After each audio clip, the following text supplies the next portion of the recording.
Hi every one. So இன்னைக்கு நம்ம 2ஆம் தேதி தினமணி நியூஸ் பேப்பரில் இருக்கக்கூடிய கரண்ட் அஃபேர்ஸ் பார்க்கலாம். ஃபர்ஸ்ட் பார்த்தீங்கன்னா ஏப்ரல் ஜிஎஸ்டி வசூல் ரூபாய் 2.43 லட்சம் கோடி. ஸோ இந்த டாபிக் பார்த்தீங்கன்னா குரூப் 1 மெயின் சிலபஸ் பேப்பர் 4 எக்கனாமிக்ஸில் பார்த்தீங்க அப்படின்னா கூட்ஸ் அண்ட் சர்வீஸ் டேக்ஸில் வந்து கவர் ஆகும்.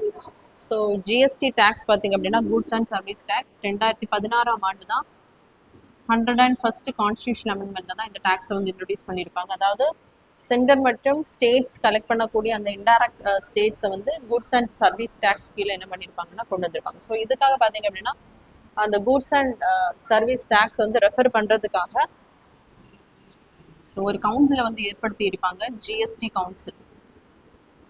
ஆர்டிகல் 279A பார்த்தீங்க அப்படின்னா நம்ம கான்ஸ்டியூஷன் வந்து இன்சர்ட் பண்ணியிருப்பாங்க. ஸோ இந்த ஜிஎஸ்டி கவுன்சிலை வந்து ஏற்படுத்தக்கூடியவர் வந்து பிரசிடென்ட். ஸோ பிரசிடென்ட் தான் ஸோ இந்த ஜிஎஸ்டி கவுன்சிலை வந்து அமைக்க முடியும். ஸோ அதன் அடிப்படையில் பார்த்தீங்க அப்படின்னா ஜிஎஸ்டி கவுன்சிலை வந்து அமைச்சிருப்பாங்க. ஸோ இவங்க என்ன பண்ணுவாங்க அப்படின்னா வருடத்திற்கு வந்து 4 முறை, அதாவது 3 மாதத்திற்கு ஒரு தடவை என்ன பண்ணுவாங்க அப்படின்னா மீட்டிங் அரேஞ்ச் பண்ணி அந்த கூட்ஸ் அண்ட் சர்வீசஸ்க்கு வந்து என்ன டேக்ஸ் வந்து நம்ம ஃபர்தராக வந்து இம்ப்ளிமெண்ட் பண்ணலாம் அப்படின்றத முடிவு பண்ணி அதை என்ன பண்ணுவாங்க அப்படின்னா இம்ப்ளிமெண்டேஷன் வந்து பண்ணுவாங்க. ஸோ நாட்டில் பார்த்தீங்க அப்படின்னா கடந்த ஏப்ரல் மாதம் சரக்கு சேவை வரி, அதாவது ஏப்ரல் மந்தில் பார்த்தீங்க அப்படின்னா 2.43 லட்சம் கோடி வந்து வசூலாகி உள்ளது. ஸோ இது பார்த்தீங்கன்னா முன்னாடி ஜிஎஸ்டி டேக்ஸ் வந்து கொண்டு வந்ததுக்கு அப்புறம் பார்த்தீங்க அப்படின்னா வசூலான அதிகபட்ச ஜிஎஸ்டி தொகையாக கருதப்படுகிறது.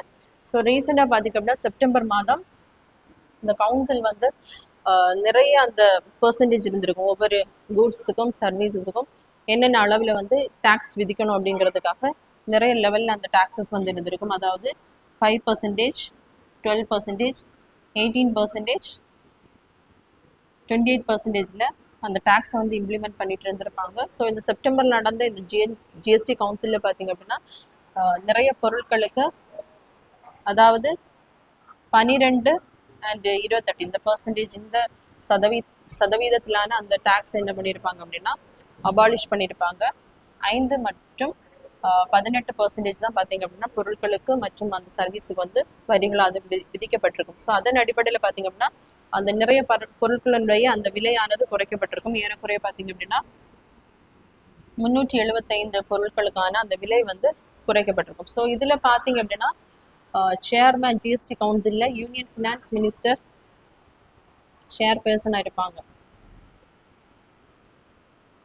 ஸோ அதே மாதிரி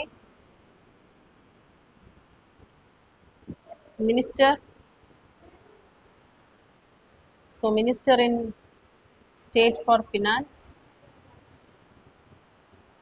அது மட்டும் இல்லாமல் ஸ்டேட்ஸில் இருக்கக்கூடிய ஃபினான்ஸுக்காக இருக்கக்கூடிய மினிஸ்டர் இல்லைன்னா டேக்ஸ் மினிஸ்டர் இல்லைன்னா ஸ்டேட் கவர்மெண்ட் ரெக்கமெண்ட் பண்ணக்கூடிய ஒரு மினிஸ்டர் என்ன பண்ணுவாங்கன்னா இந்த ஜிஎஸ்டி கவுன்சில் வந்து மெம்பராக இருப்பாங்க. ஸோ இவங்க என்ன பண்ணுவாங்க அப்படின்னா இப்போ ஒரு மீட்டிங் வந்து கண்டக்ட் பண்ணணும் அப்படின்னா ஜிஎஸ்டி கவுன்சிலில் வந்து அந்த மீட்டிங் கண்டக்ட் பண்ணணும்னா கோரம் பார்த்தீங்க அப்படின்னா half of the members வந்து இதில் ப்ரெசென்ட்டாக இருக்கணும். இந்த மாதிரி வெயிட்டேஜ் உண்டு, அதாவது இவங்க வந்து அந்த ஓட்டிங் அடிப்படையில் வெயிட்டேஜ் ஓட்டிங் அடிப்படையில் தான் அந்த டேக்ஸை வந்து இம்ப்ளிமெண்ட் பண்ணுவாங்க. ஸோ சென்டருக்கு பார்த்தீங்க அப்படின்னா 1/3 ஓட்டிங் வெயிட்டேஜ் இருக்கும். அதே மாதிரி ஸ்டேட்ஸுக்கு பார்த்தீங்க அப்படின்னா 2/3 வெயிட்டிங் ஓட்டேஜ். ஸோ இதன் அடிப்படையில் தான் பார்த்தீங்க அப்படின்னா 3 மாதத்திற்கு ஒரு தடவை வீதம் அந்த டேக்ஸை வந்து இம்ப்ளிமெண்ட் பண்ணுவாங்க.